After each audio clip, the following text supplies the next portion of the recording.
listening to the Agent Survival Guide podcast, a podcast for today's insurance agents. Informing, educating, empowering, improving the way you do business in an industry that's anything but static. In today's episode, keep your clients coming back for more. We're talking retention strategies and giving practical steps for you to implement when marketing your insurance business.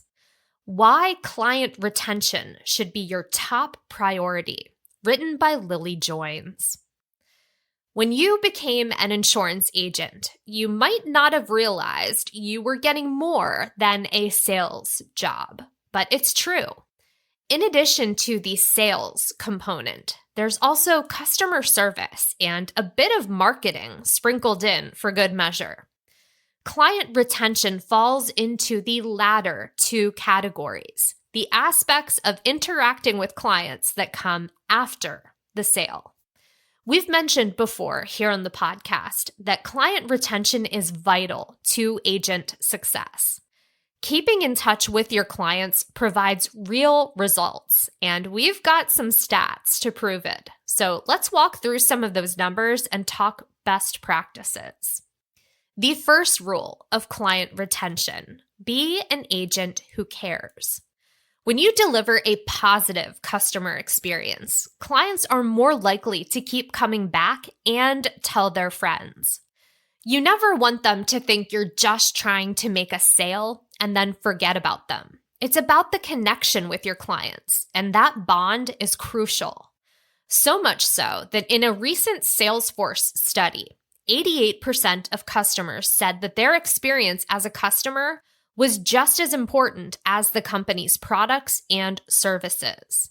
Another interesting stat from that same study: 66% of customers hold the expectation that a business should, quote, understand their unique requirements, but only 34% have made the effort, end quote. According to a 2024 Zendesk study, 76% of customers expect personalized, tailored experiences in both outreach attempts and recommendations. Think critically about the client side of the experience. Your careful consideration will help to forge the bond between you and your clients. If you're new to the concept of client retention, we recommend starting out small and utilizing the resources you already have. Start out by gathering client details. You don't have to memorize this information, but you do want to keep track of it so you can reference it at the appropriate times. A simple spreadsheet can help you keep track of important details like birthdays and other client information. Adding notes to contacts in your phone or on your tablet is another way to make sure you always have important info on hand.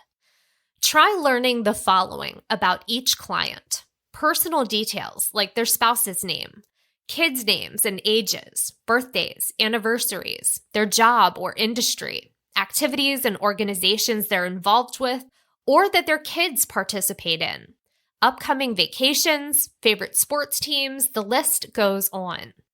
You should also learn your client's preferred method of contact: text, phone call, or email. While this might sound like a lot of work on your part, you'll be surprised how naturally these details come up during regular conversation. It's worth the effort to avoid losing a customer. Remember, it's harder to fire a friend than an agent. The second rule of client retention: strive to put your clients first. The more you communicate with your clients, the better your chances of retaining them. When they know you respond quickly and care about helping them, they will come to you first with their concerns. And delighting customers doesn't just mean retaining one sale. Excellent customer service also earns you easier cross-sale opportunities, more referrals, and higher overall revenue. When it comes to brand loyalty, price is a factor. In a 2020 Zendesk survey, They asked the question, which attributes make you feel loyal toward a brand? Not too surprising that price came in as the top attribute of importance at 62%. What might surprise you is that price did not claim the lead by much. Customer service ranked second, with 57% of respondents citing that as a brand attribute that made them feel loyal. Product and service offerings came in third, with 54%. Convenience in fourth, with 45%. Brand reputation in fifth, dropping down to 34%. And then personalization and promotions were the sixth most cited attribute that made consumers feel loyal to a brand at 27%. These numbers confirm that while price is important, there's more to the sale than just the cost. To build a strong, lasting relationship, you'll occasionally have to let sales take a back seat to customer service. The more you stay in touch and know about your clients, the easier it is to check in. One strategy is to take advantage of standard events that occur for all of your clients. When a plan renewal date approaches, offer to review their coverage to make sure they're still happy with it. Check in before the enrollment period to offer plan reviews and guidance on what will be available. Maybe a provider is expanding their service area or exiting a local market. Write an annual New Year's letter with what's going on in your life. Think friendship, not business. Simply include a handwritten note at the end that says something like, P.S. Remember, I'm always here if you or anyone you know has any questions about insurance. Another strategy for checking in uses those personal details and the spreadsheet we talked about earlier. It's a great way to show clients that you're more than just an agent, you're their friend. Offer positive encouragement before a golf tournament or a big business presentation. Wish them a good vacation and make sure they know whether their plan has travel benefits. Celebrate your planiversary, the day the client signed their first policy with you. You can even set up internet alerts for news related to your clients, their company, or other personal interests. That covers the when, but what do you use to stay in touch? Newsletters let you deliver a mix of content to your clients, like articles about health-related topics, insurance Q&As or FAQs, client of the month testimonials, even discount coupons for contact lenses or other health-related products. Feel free to include pictures to build emotional connections when appropriate. For example, you might include a picture of a client's family with the caption, "With a new granddaughter on the way, Carl and Katie are happy they just reviewed their life insurance policy." Just make sure you get Carl and Katie's permission to share that information, whether it be in a print newsletter or a digital version. You can also use email to keep in touch. Create standard content that you can easily automate and send to a range of customers when a specific event occurs.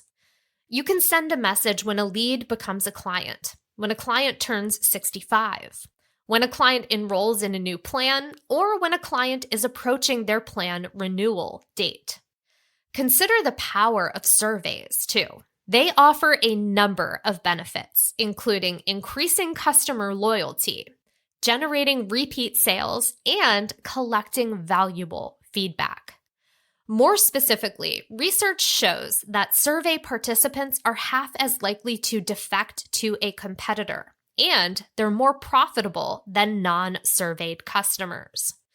Surveys are also a great way to find new sales opportunities. For example, you could ask your clients to rank their satisfaction with their coverage. Then, depending on their answers, you can plan your next move. If they're not satisfied with the strength or amount of coverage they have, you can offer them a supplementary policy or a more comprehensive plan. Cards or letters are another great personalized way to stay in touch. Now, depending on the size of your client list, writing a holiday card for everyone could be a big undertaking.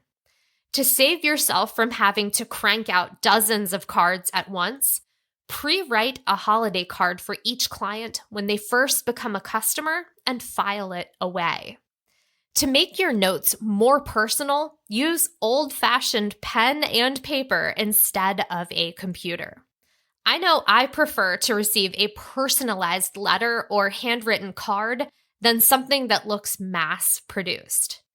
Our agents have found the same to be true for their clients. If you do choose to type a letter, be sure to add a wet signature and a PS about questions and referrals at the end. Lastly, you can always stay in touch with a phone call. Just make sure you only call clients who actually like talking on the phone, or it'll end up feeling awkward.